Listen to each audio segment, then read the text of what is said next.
Okay, good to go, man. Yeah, fantastic. Welcome, Billy. Hello. Episode 75. We're 3/4 of the way to 100 now. First one in studio with a guest and the cameras and everything this Yeah. year. We just realised it's been 3 months since we've had this type of setup. So good to be back. Exactly. Can I just say my last podcast was out on mullet? Did you okay. get a mullet on Wednesday, so yeah, that'd be Get a interesting. haircut. So we're joined by the host of the Scottish Wrestling Network, Billy Strachan. How are you, my friend? I'm doing great. I'm excited. I'm actually excited to be in a studio because most of the time I'm speaking, it's just over Zoom. So it's kind of weird to be in a room with people while doing this. I mean, that is the thing with podcasts now. They're very, I mean, I guess accessible is the word. Like, you don't have to, like, you know, probably 15 years ago, if you told all of us when we were in high school or whatever, you'd be able to afford a mic and a laptop, and that would be, or even just your phone, right? I've seen people do it just basically off their phone and be able to kind of put it out there for, not to go too cliche, but for the world to see or for a demographic to see. You'd be like, oh, that's not feasible. You know, you have to like be working in like radio or TV or something like that. So it's cool, and maybe sometimes a bad thing as well, depending on who's doing it. That it's that accessible now. Yeah, I mean, what I say is pretty much for me, any idiot can do a podcast. 'Cause I am proof of that because I did it. You're talking about equipment. I did it on a £1 pair of headphones, a laptop that's about 15 years old, and a free version of Zoom. That was it. That's what I started with in my kitchen during lockdown. That was it. That was it for a good while until eventually my wife moved me upstairs, so I could do it there instead. But eventually, kind of upgraded some of my equipment. Got a new microphone for Christmas actually a couple of years back, and that's about it. So it's literally on a shoestring budget because, like I was saying to you before, I don't make money from the podcast, so I'm not putting my own money into it. I'm just kind of just using what I can. Yeah, to do it. I mean, that's like the best way to do it, though, right? Like, I mean, the reason that like we have this is because I got reimbursed a bunch of money during lockdown because it was lockdown. It wasn't like, oh, go to the shop or whatever. It was just like, what do I actually want to do with this? Because like, there's rare opportunities in your life where you get that kind of sum of money, and it's like a free hit, really. And I was like, well, why not try something like this out? And then from there, I will admit it became a bit of a tech nut of where I'm like, how do I get this S to sound less harsh and post-edited and stuff like that? So it can go one or two ways. But enough of kind of procrastinating that. We're here to talk about wrestling. Yeah, cool. So I've just got a little bit of an icebreaker kind of note of like your earliest wrestling memories and how, I guess, you fell in love with wrestling, like as we all did, especially when we were younger, I think right? everyone goes through a phase, even if you don't stick with it. Everyone goes through a phase of loving wrestling, don't they? They do. Yeah, I think that's it. So everyone thought it was a phase, and yet here I am. I started watching when I was 8, and I'm 32 now. I should remember that. Born 1990. It's a really easy one to remember. So my earliest memory, and I actually, I thought what might you ask me about my wrestling journey, I suppose, was watching it at my friend's granny's house, and it was The Undertaker versus Kane Inferno match. And I don't know why at the time I was terrified of Kane and Undertaker because, you know, I'm 8, of course I am. And Kane got set on fire, so his arm was set on fire, he was running about. An old man who turned out to be Vince McMahon was on commentary. The Undertaker took a teddy bear and put it into the fire and threw it in front of Mr. McMahon, and he started crying. And I was watching going, I don't know what's happening, but I want to see more of this. So after that, it was again my friend. He had loads of videotapes for those that are younger. We used to rewind them ourselves. We had Royal Rumble '98, which had the Steve Austin cover with like nails in his head. Really cool cover of a VHS, which took me years to actually get a copy of my own because it's a cool VHS cover, so people don't really sell it as much. After that, watched Heat on Channel 4. I remember. And yeah, that was it. I just kept going, and like I say, everyone thought it was a phase, and here I am, still watching it and still banging on about it as well to anyone who will unfortunately lead me into the subject. I will just speak about it. That was like at a time where, well, it would have been WWF at the time, right? At the late 90s, of where it was literally no holds barred, right? No story too controversial, no situation too over the top.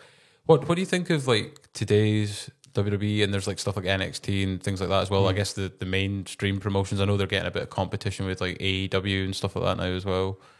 I think for me, it is what it is. If I go into watching WWE, I know it's for kids. It's a kids product, and I'm under no illusions that's what it is.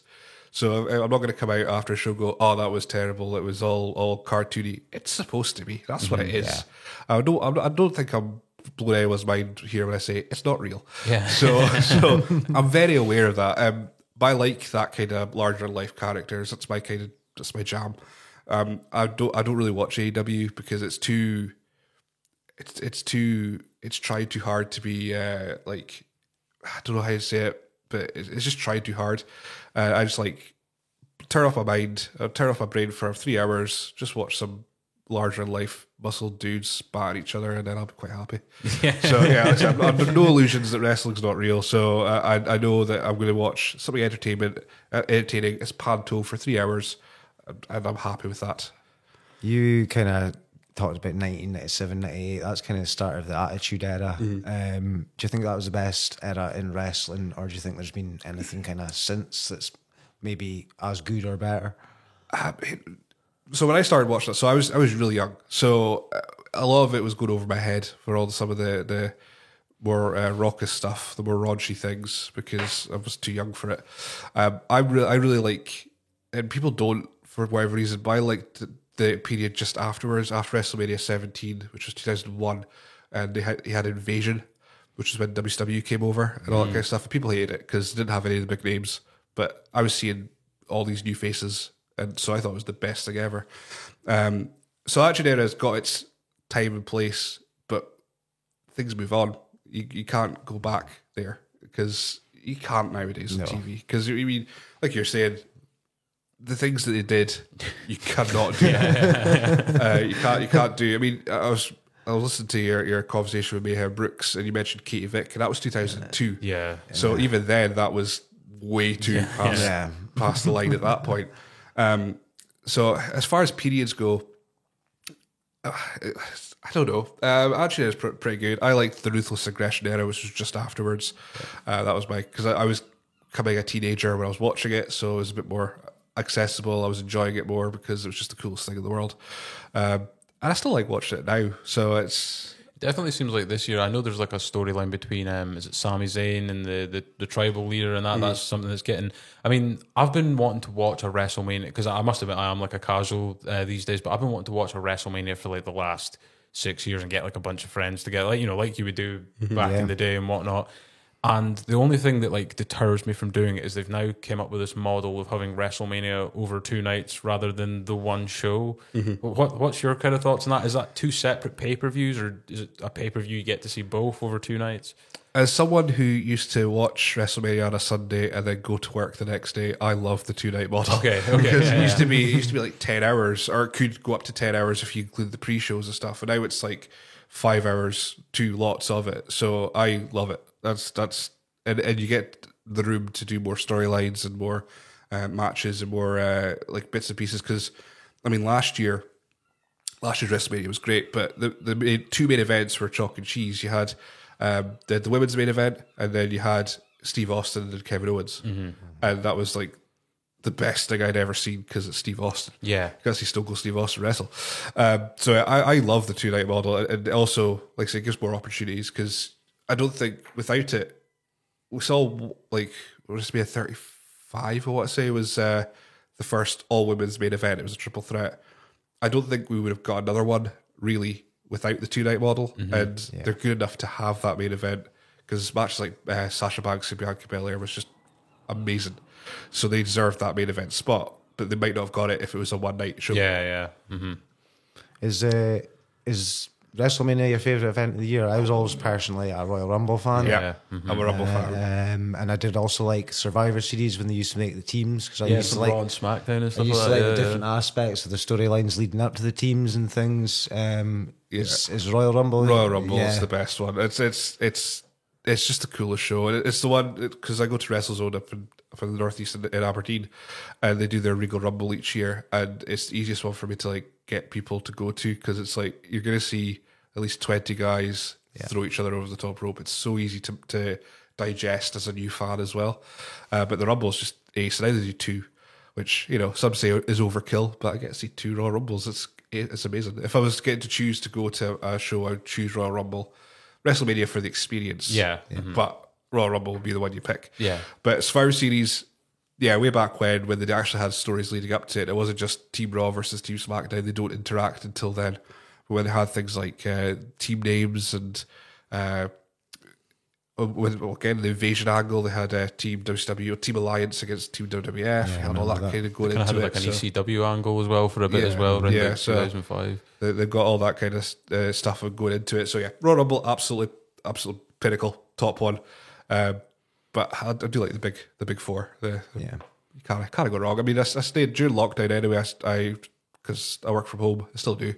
I stayed up to watch like all of them each month because, you know, I used to enjoy it in Elimination Chamber. Yeah, that was I used to enjoy amazing, that. yeah. I think that was the first thing that I ever watched because I was a bit late to the party. It was about maybe 2004, 2005. It was the one that Cena retained the title and Money in the Bank had just became a thing. And the Rated R superstar of all opportunists came out and speared him like 3 times and pinned him. And I was like, what is this? I am a nerd because I know that's New Year's Revolution. So, that was a good chamber as well that year. Yeah. Chris Masters, where did he go? Do you remember that? He had like, the challenge with the Master Lock. Master Lock, yeah, man. I remember that. It's throwing back. Yeah, so I know. much. It's nostalgia trips, man. It's brilliant. Like, so we'll move a little bit on to your wrestling podcast and local wrestling.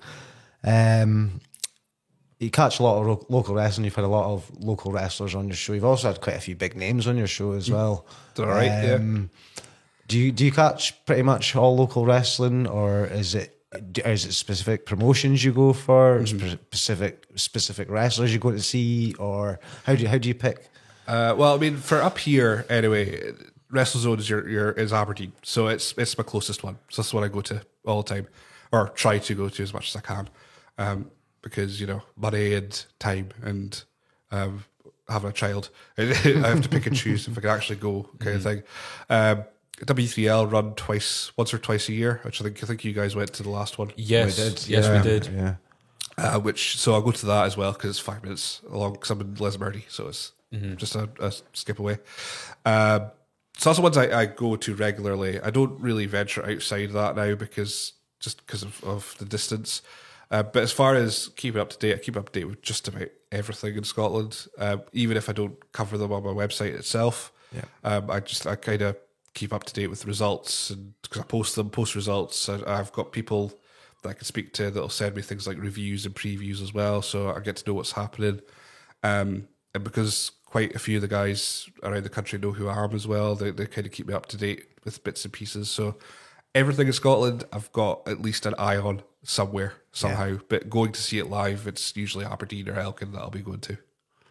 So we, like you mentioned, we went to the last W3L show at, it was the Bishop. That was amazing, man. Yeah, like we kind of went, because obviously we went to go see Bradley, Mayhem Brooks. Yeah. And we were, we sat down and we kind of noticed there was obviously a lot of children and parents with children. That I was like, this will probably be a watered down version of what we think it was going to be. And how wrong could we have been? Like, one of the guys spat in the referee's face. Yeah. There was a guy, Iron Grew. there's a guy- you had him on your Marshall, show. yeah. Like he was getting kids to give him Iron Brew from the crowd. Yeah, there was a guy that came out and called a whole bunch of kids dossers. And I'm like, what is happening here? But we were like, this is amazing. Yeah. And then like when Mayhem came out and was fighting for the title, there was a pocket of his mates. Yeah. That if there was any kind of unwritten rule of behaving PG-13 was right out. They were talking shit to the guy that he was fighting, and it was like, this is absolutely wackadoo, but it's brilliant. It was great entertainment. Like That's it. That's why I always push the live experience, because I know watching it on YouTube or watching it on TV, it's not the same, because you don't get to feel the atmosphere of a show. But if you go, because I drag my wife to her first show. It was, well, actually her first show was a Rumble, so it was very easy to sell her on it. But she won't watch it on TV. She doesn't care about watching it on TV, but she'll come see it because it's just fun. It's just so.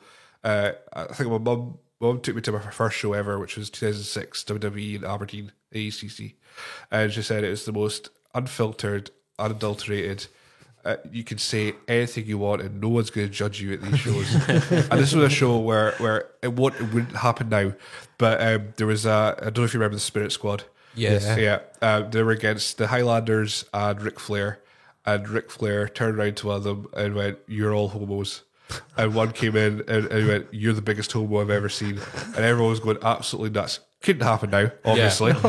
But the fact that everyone was just going, "Yes, this is the best thing ever." And then they were chanting at them as well, like homo. Homo's like, "Oh, this is awful." But I'm going to join in because that's just part of the experience. I mean, Ric Flair is an absolute wild man. Like I remember he was in the Money in the Bank match. I think it was at WrestleMania, either 22 or 23, and I can't remember who ended up winning, but I think it might have been Edge. Edge always seemed to win Money in the Bank. It was basically, might as well have called it the Edge box at one point, but. There's a point. I think Ric Flair. He must be like 80 now, maybe late 70s. I mean, he's next step dead. I don't know how he isn't already. But he was like wrestling at 65, and this is like a few years before his last match against Shawn Michaels at Mania and whatnot. And he gets suplexed off the top of a ladder, and I'm like, what is actually, like, he could have literally died. You know, all things considered, he had a plane crash in like the 70s and broke his back. So unbreakable. Why is he still doing it? He's like deadlifting. I've seen like him deadlift like 500 pounds, and he was like 75, and I'm like, what? I mean, admittedly, he must be on rocket fuel to do that. But aside, still Ric Flair, he can do what he wants. Yeah, definitely. I want to talk about.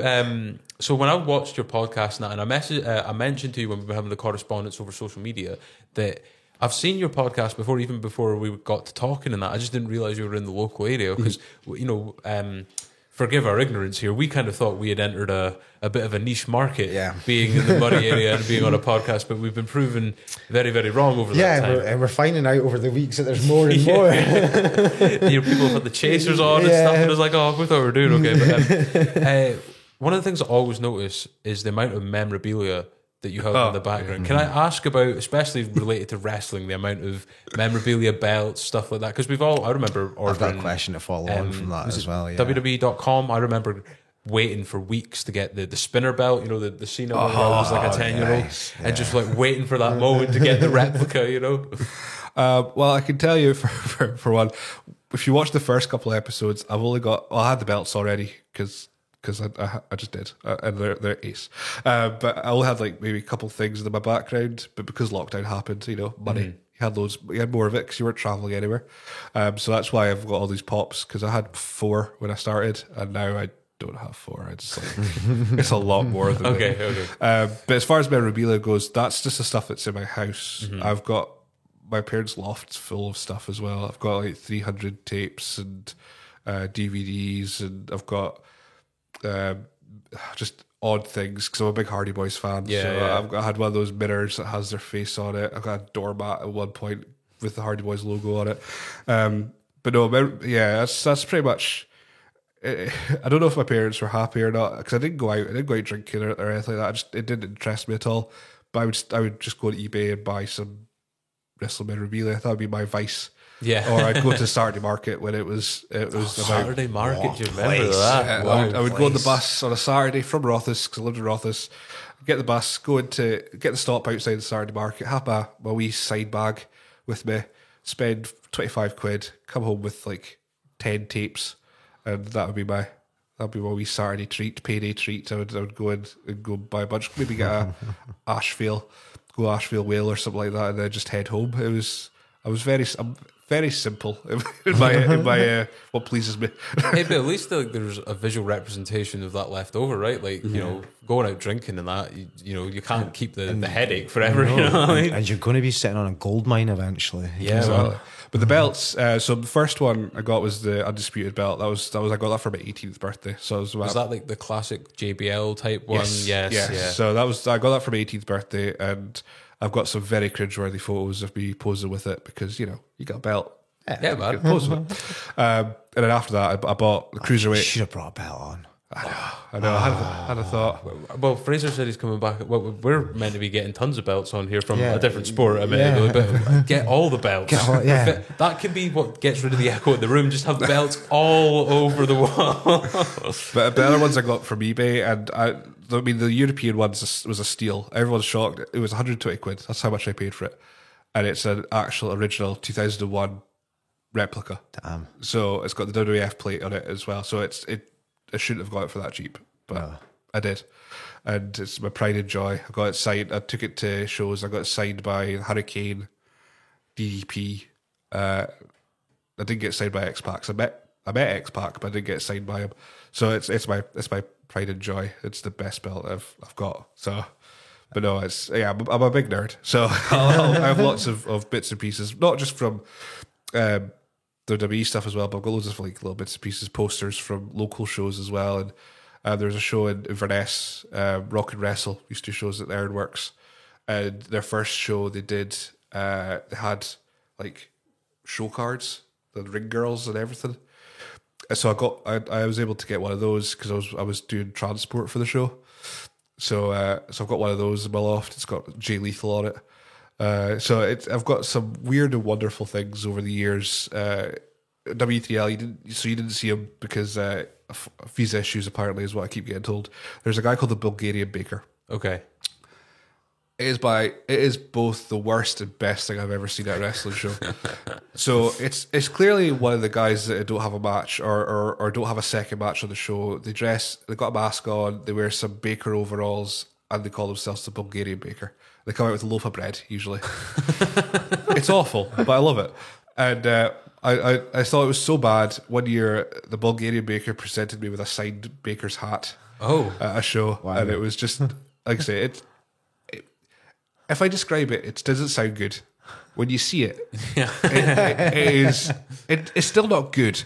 But if you see it each year, he changes size, shape, ethnicity. Because it's clearly just whoever's left. Oh, there's a joke in there, but I'll leave it alone. But no, it's just one of the worst. But yeah, I've got too much possibly of crap, really. But you know, there could be a gold mine in there somewhere. Is there any of you talked about title belts, and you've obviously got your favourite possession, but thinking back on all the belts, is there any belt in particular in wrestling you think that is my favourite belt? Because personally, I always liked the Intercontinental belt with the globe on the it. oval one. Yes. Yeah, the globe, that was kind of mine, because when you think of a belt, you always think of a wrestler wearing it, don't you? It's like, I always thought of Val Venus wearing that. That's a random choice, but Yeah. I like it. That was kind of like my wrestling time. Like, so have you got a favourite belt? That's a great pick, actually. Again, it's one that more older school fans don't like because they like the classic Intercontinental belt from like the 90s, early 90s that you like had Ultimate Warrior wear and all that kind of stuff. But I like the oval belt because it was my time. The WWF belt at that time, the Big Eagle, Steve Austin, The Rock, that'd be or Triple H even. That'd be the ones that you'd put that belt with. But that was the best. I actually had. Well, I didn't have one. I thought I won one on eBay, and again, I shouldn't be. It was too good to be true. I think I won it for £80. So I just got the European belt. I thought, this is great, excellent, 2 for 2. Then it arrived and it was the kids replica, so it was still leather, but it was that big by that. So I had to resell it. Well, of course, because I wasn't going to keep it. But I regret not. I regret selling it because I thought that's still a cool thing to have in my collection. But no, it'd be that one. That would be my favourite. But European belt was my favourite anyway, so that's why I was lucky enough to get that one. Can we talk a bit about your earliest days of, I guess, podcasting radio? Because I hear that you used to do hospital radio in the local area. Can you tell us how that came about? Because when I hear hospital radio, I always seem to think of the Still Game episode, if you've seen it, where Jack and Victor go up and they play song? They go from playing songs to like interviewing people, and they get like the head of the hospital on. That's how I imagine it. So I did. MFR did a radio course called Radio Skills. Which unfortunately I didn't finish, but at least I learned enough to kind of get going with it. It was the travel, and I wasn't coping with it mentally, going back and forth to Inverness so often. There was loads of other bits of things happening at the same time, so I couldn't finish the course. But I saw Wave Radio were doing just wanting hosts on. I was like, you know, it's Dr. Gray's. I lived at where did I live? I lived in St. John's Court at the time. So next to, was it Cobbett or Curry's? Oh yeah. Mm-hmm. So it was a quick walk away, so I could walk over and do it. And yeah, my first go was I was sitting in. It was a country show, so I was well up my street. I was sitting in, and suddenly the guy went, "Right, do you want to take over?" Okay, I don't know anything about country music, but let's go. And then I got a slot doing it once a week, and you could take your own music in. So I just took a wee pen drive and plugged it in and played music. Mostly it was just stuff I liked. There was obviously a list of things we couldn't put on. We couldn't put anything that was inappropriate to hospitals or Yeah, you death couldn't or, put like Slayer Raining Blood on. Or something. well, I mean, the one I always remember was like it was Tiny Tempa's Pass Out was the option. You can't have that. So I was like, oh, okay. I mean, I like the song, but okay, fair enough. So I did that for a bit, and then I didn't really do interviews. I did kind of some like interviews with people when I went to shows. So I would just play them out, and I would just go to the toilet or something, and come back. Or Meatloaf was always a favourite if I needed to go to the toilet, play that back to back. Just go away. But it was fun. It wasn't rewarding enough for me at the end, because I think they were expecting more of me.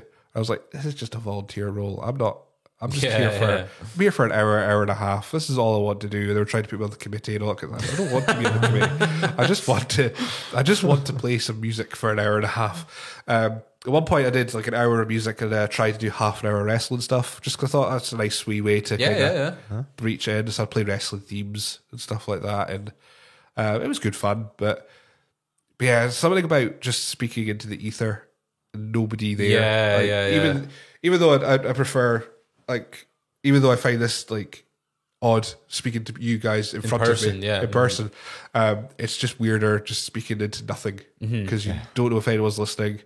My wife didn't even listen to the show, so she did. I don't even know if anyone was listening at all. So I was just, for 90 minutes, I was speaking absolute nonsense, and nobody could have heard a thing. So at least over the podcast, one person's listening, because it's the person I'm speaking to. At least. We don't. As I said, we've said it before. We don't make this for the masses. No. I mean, quite happy to just listen back to ourselves. Like, I can't do that. I can't listen to myself. No, it's awful. I mean, I'm forced to, because like with the multicam, I have to go back through. I always feel quite vain listening to myself back, like, oh, I've watched my podcast. So I guess that kind of like went on to, because I've seen you do a video where you went back and watched a bunch of the stuff you did in like 2010 for like other channels and that. I guess, was that around the same time? Did that kind of come on along after that? Right. So of all the episodes to watch, that's the one you went for. That was such an awful experience for me. So way back when, I don't know if you've heard of OSW Review. No, you do. That's the channel that it was on, though, right? It was OSW Chat. So back on Bebo. Oh wow! I know. Jeez. I was part of a group called Old School Wrestling. So that was the group. It was three of us. It was myself, Davin, Malloy, and Jay Hunter, who hosts OSW Review, which you should check out if you're wanting some of your older stuff. There's three Irish lads just speaking about it. It's really good. So yeah, we set that up. We moved to Facebook eventually, but during that time, I did a show called Ask Billy, where we had quite a good community, and they would ask questions, I would answer them. That was it. So I did that for a while. Thankfully, well, I say unthankfully because there's still 2 episodes left on that channel, and I can't access it.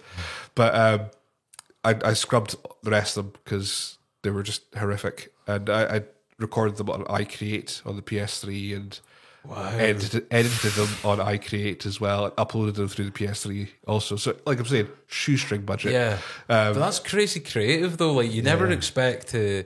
How are you not like boxing YouTubers right now? Yeah.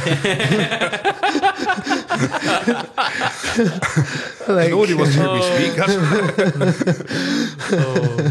But no, I did it through iCreate, so all that editing was through there, and I had a TV that could split screen, and for somehow, because my dad worked at a tip, and he got a PS3, found a PS3, so I was chucking it out. It didn't work. I got it home, just held down the reset button, and it. Bloop. So I had 2. So I had one on one screen and one on the other. So one had my questions on Bebo or Facebook through their internet browser. One had the iCreate. So I did it all through that. But that was 2010, and the radio was 2014. I think it was. So that was after the YouTube yeah, stuff. so it was a big gap. I tried to do like the podcast because the site was originally called OSW TV because it was supposed to be like a wee magazine show for an hour or something like that. Again, they're all gone. They don't exist anymore. I don't have any backup copies of them because they're bad. They're so bad. So yeah, it was afterwards, but I kept trying to do the podcasting. Just nothing really hit, and then lockdown came. I could do Zoom. It was free. I could record it. I really don't edit unless something comes about where they go, yeah, you need to take this bit out because I've said something really bad that I don't. How edit. often does that happen? Not as often as you'd think. So maybe twice, 3 times I've had to do it. And I'm not an editor when it comes to video. I can do it on audio. Yeah. Pretty well because I did that MFR course, but video I'm terrible at it. So it's such big dirty cuts if I'm taking bits out. Yeah, so it doesn't happen that often because I'm quite. A lot of people have said I'm just gonna kiss my own arse here, but a lot of folks say that I create such a relaxed environment that they're quite chill with speaking about whatever, and usually afterwards they're like, cool, that's fine. We just had a chill chat. Don't worry about it. But no, the worst thing I suppose for wrestlers is remembering that some names aren't supposed to come out. Yes. Yeah. So the most recent one I recorded came out on Friday with KOE. Again, I didn't edit them out because I didn't ask, but the first 5 minutes was them keep calling each other the real names, and before they were like, "No, wait, no." but no, that's the only thing that really pops up. But no, editing, like I said, I don't like editing, so I top and tail it. Take out the silence at the start, silence at the end, intro, outro. I do it through Movie Maker, Windows Movie Maker. So again, old ass equipment. Here it still works though, man. It still works, just about. I don't even know what the question was. I'm sorry, just tangented off. So, well, to follow up to that, I guess when you have guests on, because obviously you've had the likes of like Grado, you've had one of the Highlanders, the biggest athlete in Europe, one of the Spirit Squad. He was and I was actually looking into this guy. He beat Kane and Big Show for a tag title. yeah. That's nuts. I love the Spirit Squad. No, again, not many people do, but I've actually got all 5 members in action figure form again in my parents' loft. But I thought they were ace, and it was just one of those chants. Like, I knew he wrestled in Scotland for Discovery, and I was like, and I saw him at that show in Aberdeen, and I was like, his Twitter inbox is open. Why not? Why not? And he replied to me within a day. He went, yeah, sure, we can do that. Okay. Grado was a lot harder to get hold of, but it was one of those weird things. Grado, that episode, I didn't have any notes prepared because he messaged me that morning saying, I might have an hour spare later. I'll let you know. And I was like, okay. All right. And then I was trying to put my son to sleep. Sounds really like just and I got the message through Twitter going, I'll be free in 15 minutes. I was like, okay. So I just hand them to Kelly and just go, yeah, I'm going to go speak to Grado. But I mean, that was the question. Do you get nervous before interviews? No. I think I'm more nervous doing this because again, face to face. Zoom's fine. I'm quite an anxious person when it comes to face-to-face things like this. Yeah. But when it comes to Zoom, if it goes wrong, I can just feign tech issues and just end the meeting. Click that. That's just, oh no, it's stopped working. Oh no. But I mean, what's the worst that can happen on a Zoom call? Yeah, exactly. They can't punch me. So that's a good plan. We might have to considering this guy asks like every fighter we have on if they've ever been knocked out. We might have to adapt that. Yeah, pretty much.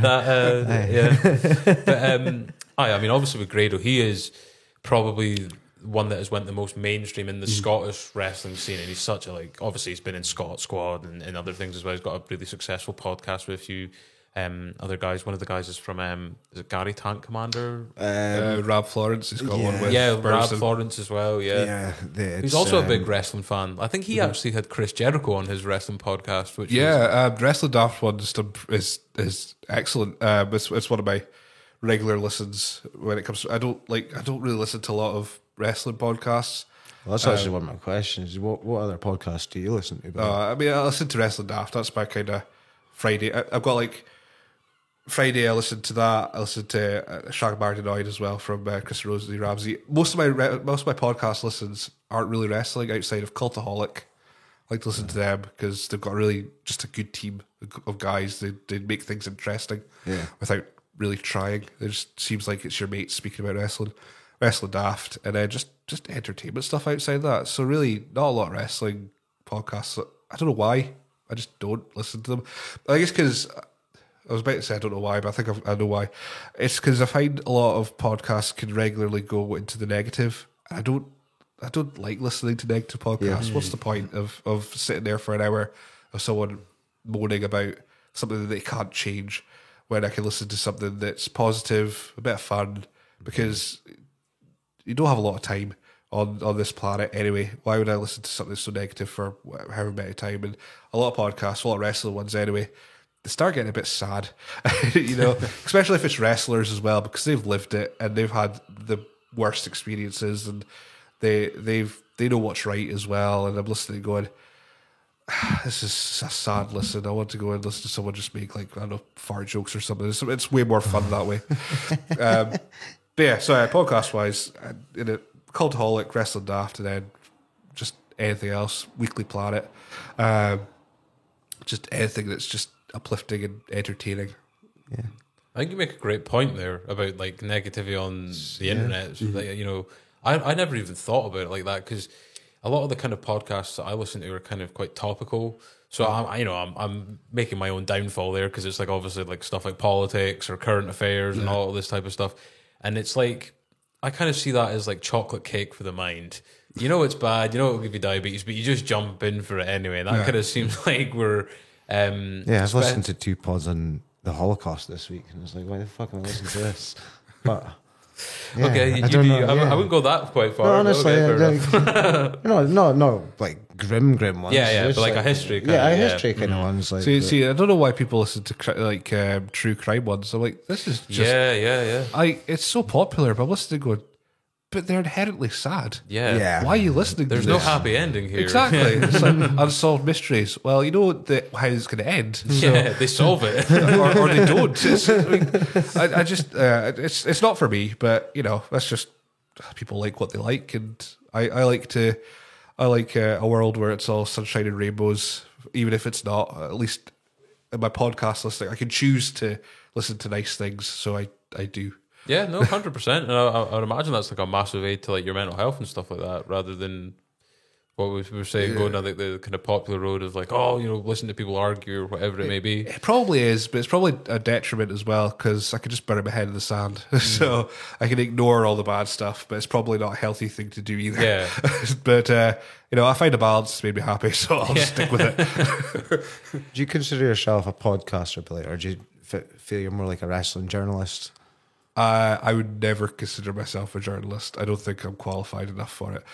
I wouldn't even say I'm a podcaster, really, because I feel like I don't do enough to call it. I do enough episodes, but I don't feel like I do enough to call myself a podcaster, because, like I was saying to you, I really don't edit. I try not to. So I don't really work on my podcast at all. I just hope for however long I've spoken to them, nothing's went wrong. I might listen to it back on 2-speed if I think something's gone wrong, but I really don't like listening back to my own stuff. So I avoid it as much as I can, which again is probably not a good thing to do. There could be episodes out there that are absolutely fried, and I just trust that someone will tell me. So if someone listens to it and they go, yeah, something happened around about the 5-minute mark, all right, okay, I'll go fix it then. I don't want to say journalist, but I do a lot of writing about wrestling as well. But I think you need some sort of qualification to call yourself a journalist, personally. I would say blogger would probably be the most appropriate one that I would say. Was vlogger. We'll go vlogger. That's probably as accurate I would say I am.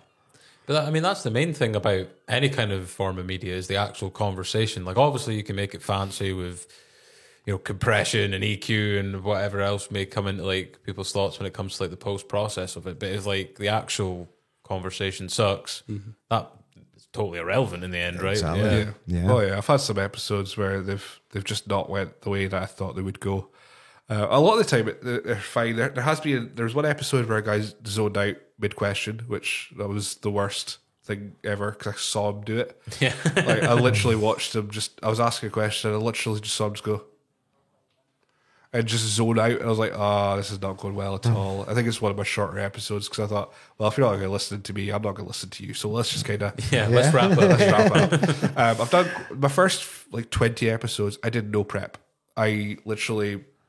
No notes, no questions. No, I learned like that episode, whatever episode it was, where I absolutely blanked totally. I was like, no, I need to write notes now. This needs to happen.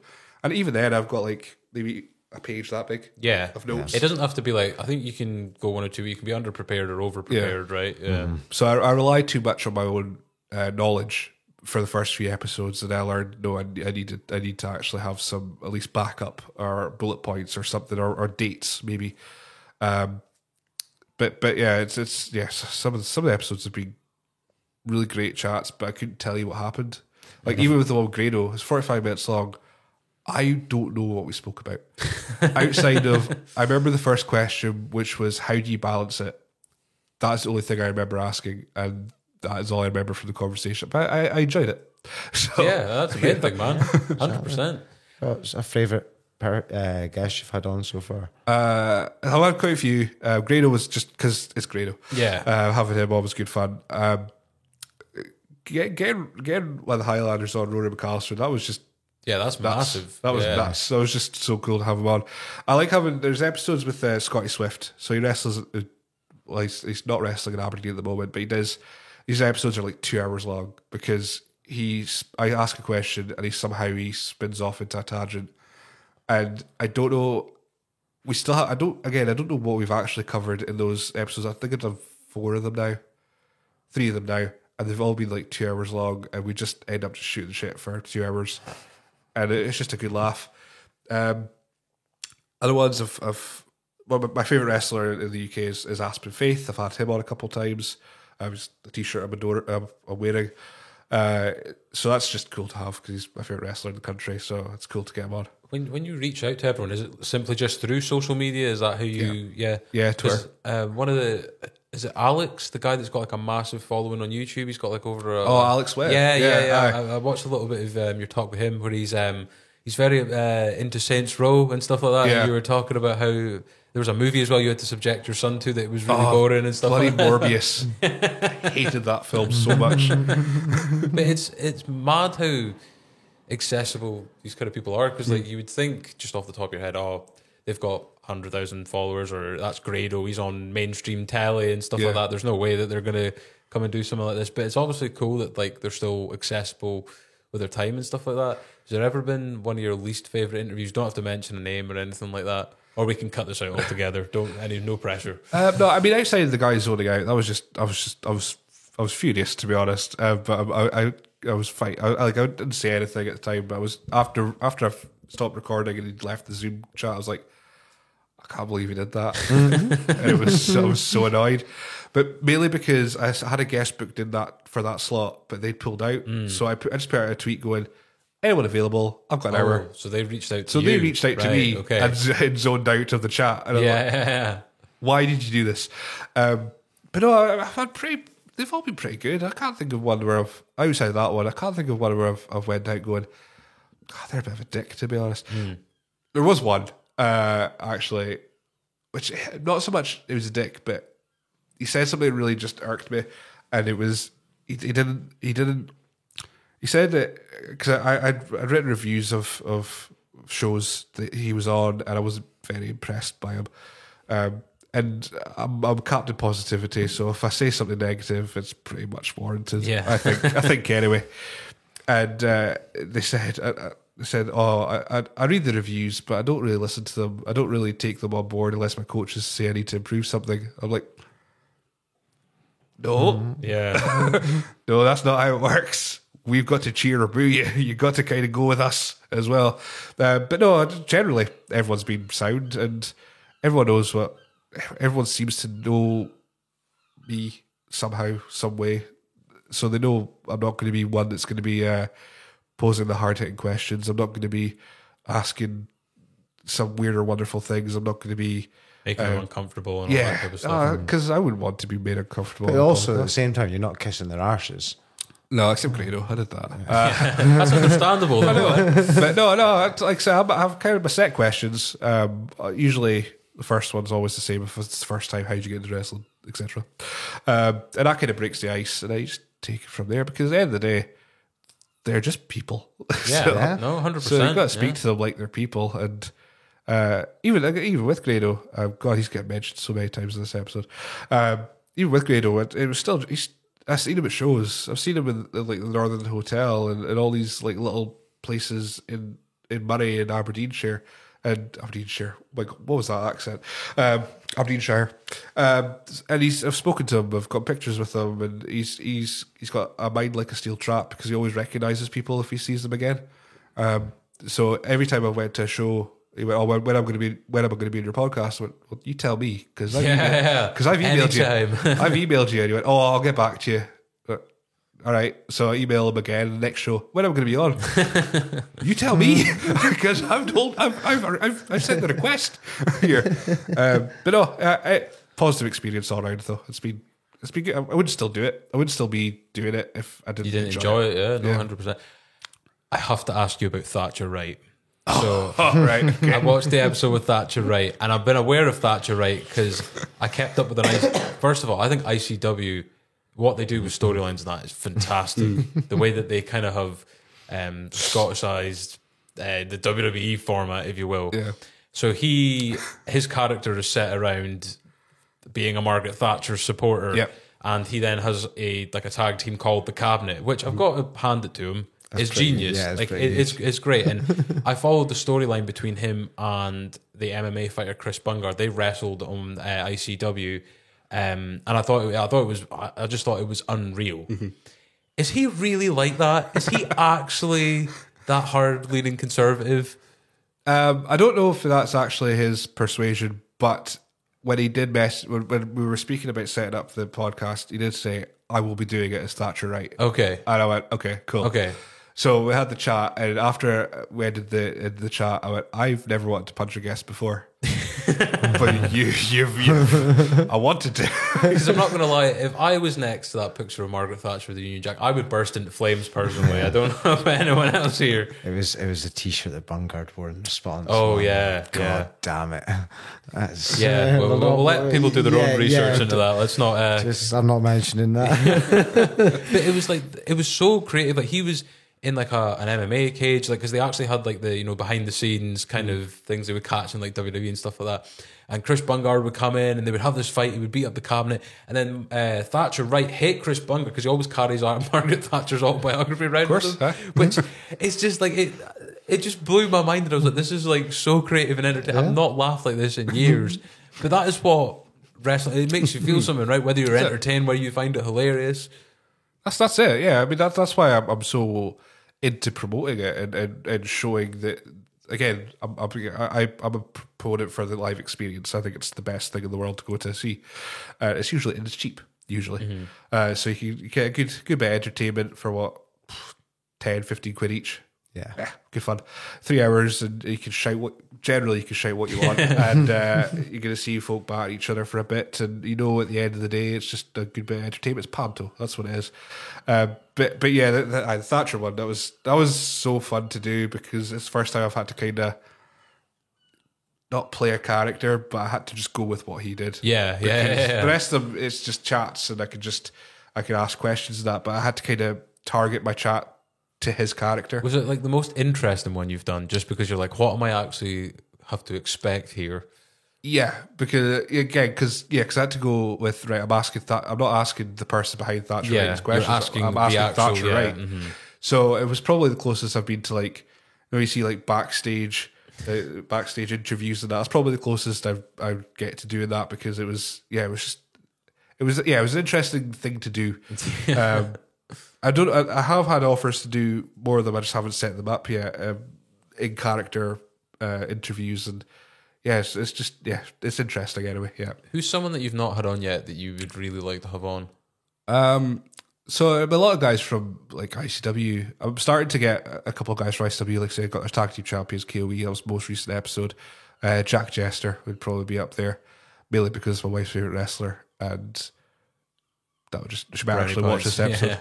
Yeah. It's Jack Jester, BT Gunn, those kind of guys. One of my favourites outside Aspen Faith is someone called Emerson Jane, who wrestles across the country, and I've set up chats with her so many times they've fallen through at the last minute. So I'm hoping, now that I've got Grado, that's my next target, is to try and get gates will open. Yeah, I'm trying to get Emerson Jane. As far as like guests of what to get on, right? I haven't put this anywhere, but I've had emails back and forth with Jeff Jarrett. But again, they've just fallen through. And Scotty Too Hotty was the two guys that I was chatting to. But again, we just couldn't get times and dates because, the time and dates and, the time difference, that's the word. It just hasn't happened yet. But I'm still pursuing Scotty Too Hotty to the point where I think he might just block me. But that was what I was hoping to get on. And I've like I say, if you've got your DMs open and you've wrestled in Scotland at least once, I'm going to at least try. And get 100%. I'm trying to get the other Highlander. That's my other goal as well, is to get Robbie McAllister. But if you're Scottish wrestling, I'll have a chat with you for an hour and we'll see what happens. Have you had Ravy Davey on at all yet? No, he's another one that we've had a chat and it just hasn't happened yet. So because I watch his is it Mankey food reviews or something like that on TikTok, and they're absolutely hilarious. Like he keeps going to Best Kebab in different disguises. It's absolutely amazing. No, he's like one of the busiest guys around at the moment. I don't know how, but there's always some sort of headline of him ending up in places, weird and wonderful places by mistake. By mistake. So it's just again of timing, really. And at the moment, because I do have a child, I'm trying not to do evening recordings now. Yeah. So mostly I record Sundays. So that's not really the most opportune time for ICW folk. Someone to come on, and that. So it's now just it's just trying to find a time that suits everyone, kind of thing. So, but no, I haven't really got anything much further than March. But I'm sure I'll get more cool guests on after that. I'll try to anyway. Have you ever wrestled yourself, Billy, or thought about wrestling? No, I have not. I've been on a wrestling show, Dundee, in a company I'm not going to name because they're awful. But I was way early on. I went to one of their shows. They had Roddy Piper, Tatanka, Ted DiBiase, and Chavo Guerrero on it. That was my first ever Scottish show. Wow. It was down in Perth. Of all places. I know. The Jura Centre was like an ice rink. So I went to see that, and I got chatting with the guys there, and I didn't know about WrestleZone, didn't know about anything. It was kind of near me, so I thought this is my local company. It's Dundee, of all places. So I kept going down, and they'd had this thing where it was like they're choosing a general manager. So you put in your video, and I thought this will be a good laugh. I'll do that again. Fire up the iCreate, and I sent it in, and I'm fairly certain because I was doing the OSWTV stuff at that point. That's probably why they put me forward, because I could give them a bit more exposure for maybe whatever reason. So I ended up going down and doing an in-ring segment where I didn't hold a microphone correctly because I held it too far away from my face, so nobody could hear me. That was the first time. It was terrible. It was the worst thing. I've watched the footage back, and the microphone's like there in comparison, so you can't actually trust me. We get that all the time. This is one of the best things about having people on that also, whether it be music or podcasting or whatever, is they know where the microphone is. Because I feel like a bit of a dick if I tell them, can you just bring that a bit closer to your mouth? And then they're like, here? People like moving their chairs about and stuff like that. Like the microphone moves. And it's understandable because like obviously most people, everyone basically is taught not to speak with a microphone in their face most of the time, so I understand it, but it is like frustrating when you then go into post and you're like trying to match everything and you're like, oh, if only I just asked them to sit a bit further forward, this could be so much easier.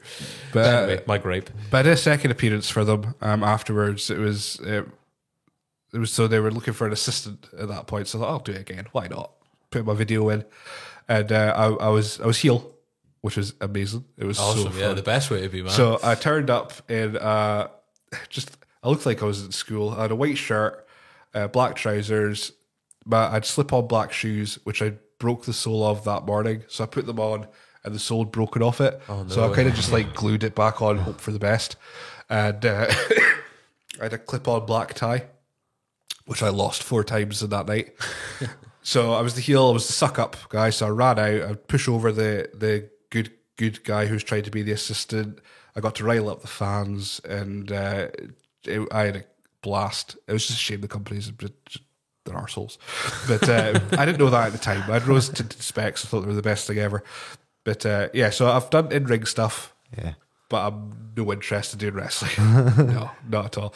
But like one dream I have when it came to wrestling was I'd love to like just go to the top rope, interfere in a match, like jump on the top rope, elbow drop or something, and then run out. Do you ever That's do it. like a, Or even like grab a- the leg. Yeah, Right? yeah. Yeah. Do you ever do like a Michael Cole kind of thing where like you get into like interviewing guys backstage for a company, maybe do a bit of commentary and that? I would love to do that. Yeah. I think that would. I've done like little demos for commentary. Like I'll just watch it on my TV and then record, and then just put it over the top. Yeah. Sorry, I'm ruining your edit here. So yeah, so I've tried. I did that at the start of last year. No, start of this year. I just really haven't pursued it any further.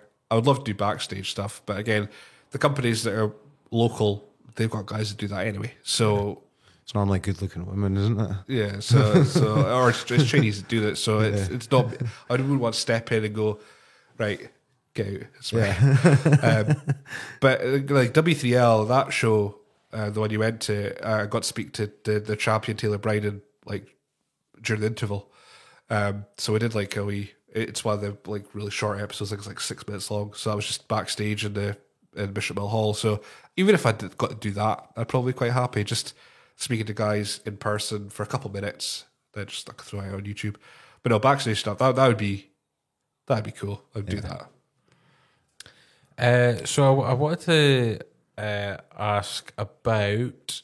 Just trying to find where my notes are here. Is there ever time a wrestler's got mad at you, like legit mad? No. Just, well, not for the podcast reasons anyway. Oh, this sounds good. Some people don't like what I write, and again, I try to be as positive as I can. But I did have a occasion where it was a wrestler. He doesn't wrestle anymore, so he was called Jimbo Bannon, and I said that he looked like a wet fish when he wrestled because he kept his wrists really limp. Okay. And it was so distracting to watch. And then, so apparently he didn't like that. And next time I saw him wrestle was in Keith, and he eyeballed me the whole match. Like, and I was watching him like, okay, this is a bit weird. Did he have his wrist gripped to like Oh, he self-conscious? had a really good match, weirdly. So, he had a really good match, and I was like, oh, cool. Clapped at the end. I don't know if he thought I was being sarcastic, but I was just like, oh, good match, because it was. But no, I've had that. I do lists. I did a SWN 100, so I don't know if you did PWI 500. Yeah. So I did the SWN 100 this year, and it's just I have no say in it. So it's about win-loss record, title wins, all that kind of stuff. Folk didn't like that because they weren't on it, I'm guessing.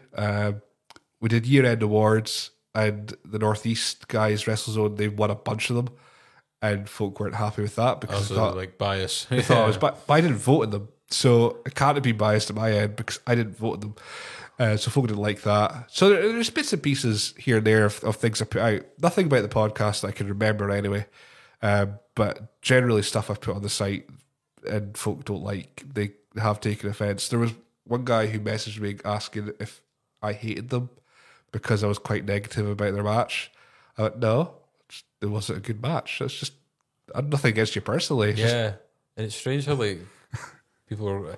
I don't say people are sensitive. I guess we are, but like we take it as like personal attacks because it's constructive criticism, right? It's not like I try to be. yeah, it's not like you're saying, oh, they should never wrestle again. It's just focusing around one particular match. Maybe not the case with the limp wrists or whatever it was, but the one that I remembered that I was actually going to ask before that was, do you think there's someone in the Scottish wrestling scene right now that like 5 years from now could be like the next Grado, could be the next one to cross over into like the mainstream, I guess you would call it?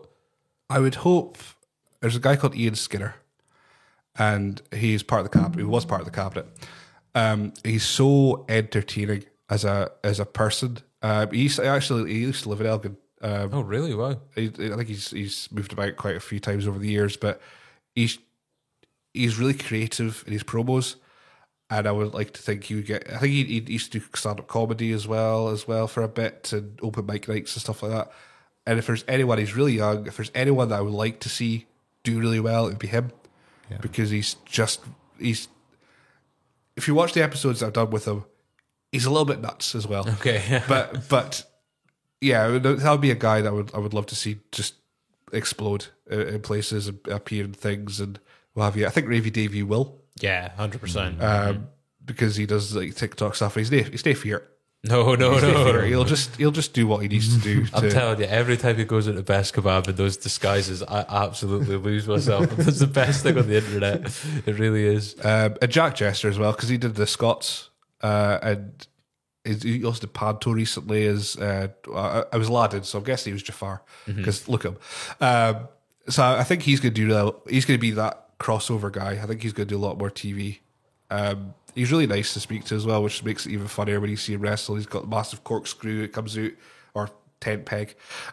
He comes out with. He's all scary. He's got the contact lens, so he's got one blue eye and one black eye, and then when you speak to him, he's like really pleasant. Yeah.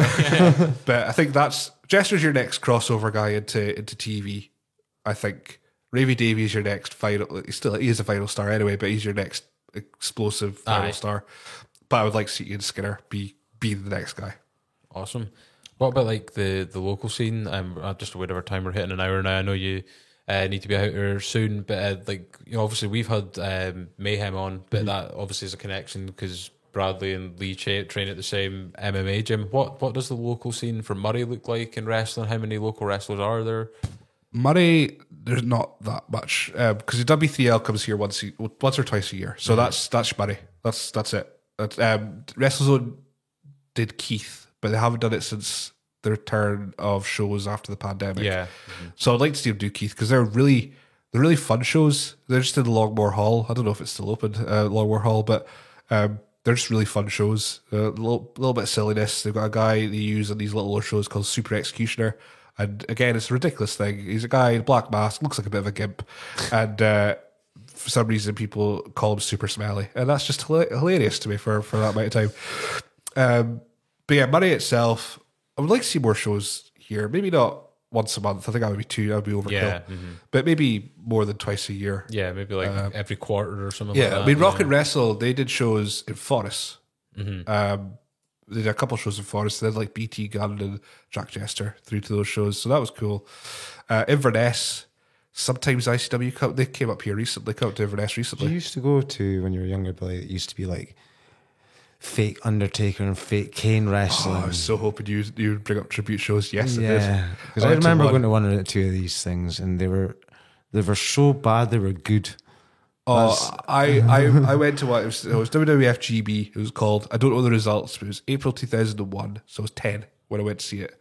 My dad took me because it was wrestling, so I was like, "Oh, he'll like this." Show ended, and my dad turned to me and went, "Yeah, I'm going to take you to one of those shows again." That was awful. And all I remember was there was a fake Mankind, and a guy kept jumping onto the apron and got punched by the fake Mankind. That is all I remember from the show. And I wish I knew what the match card was. I wish I could see footage of it, because that's the only memory I have of it in the town hall. And oh God, you know what? Bring back tribute shows. Why not? Yeah, man. Yeah, definitely. Do you want to bring up that question you were talking about? Yeah, so I've got a fan question. Oh, okay.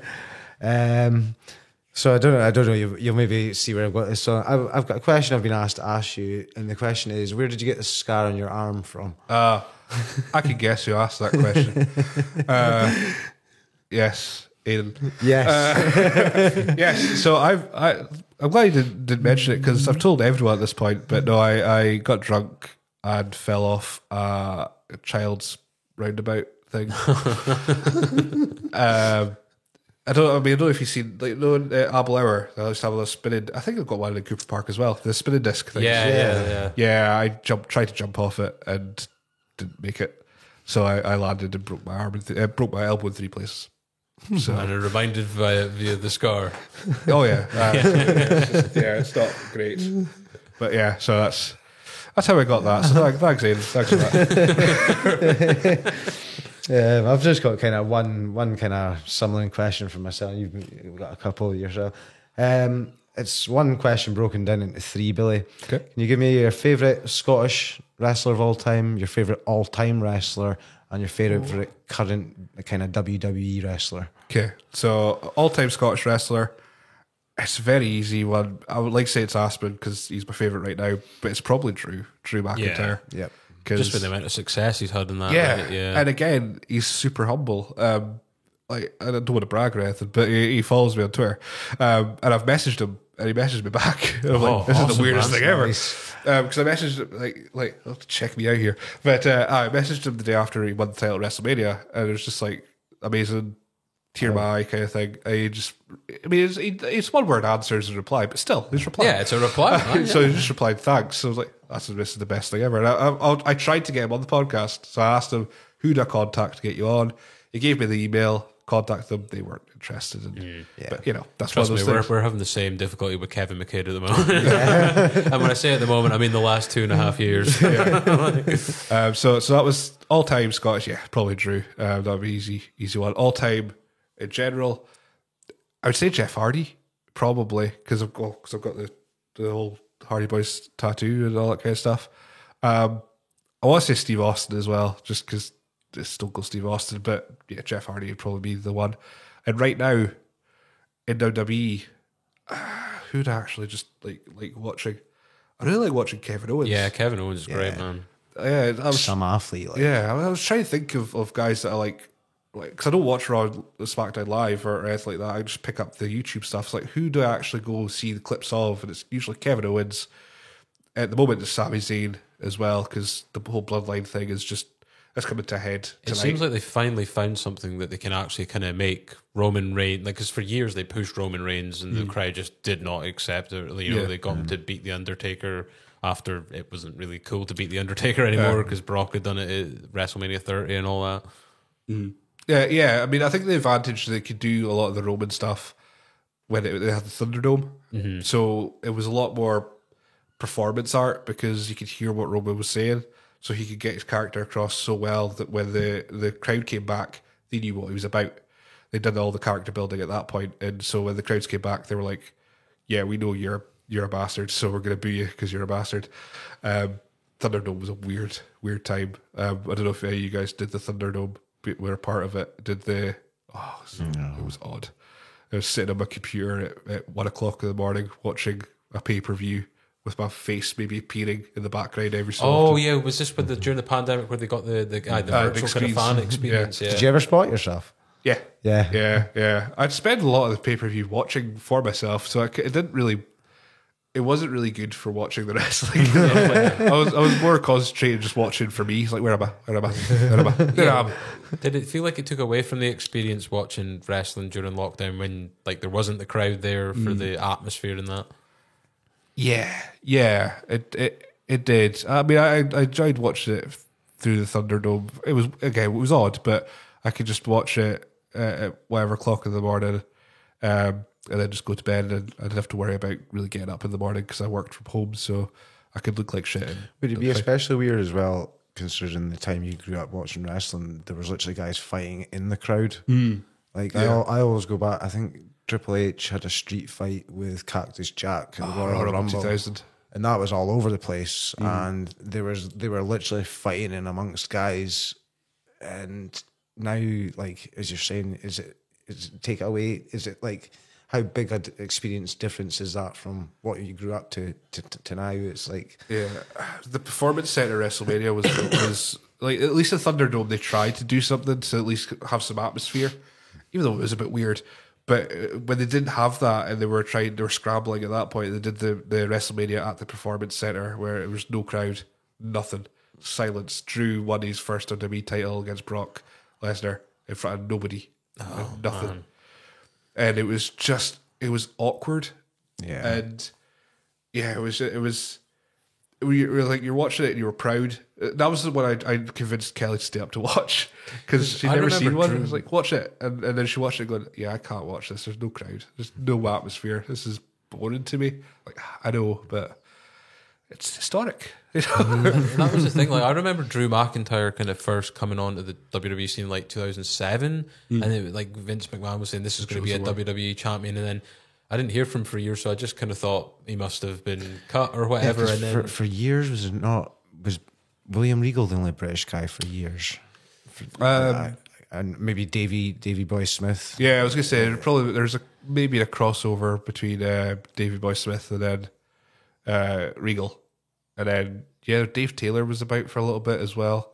Fun fact: he threatened to slap me at an Aberdeen show. That was fun. So and then Drew, but nowadays we've got so many. oh well, Wade Barrett. That's one. Is he still about? Yeah, he's a commentator now. But we've got like Nikki Cross. I'm trying to remember what their WWE names are.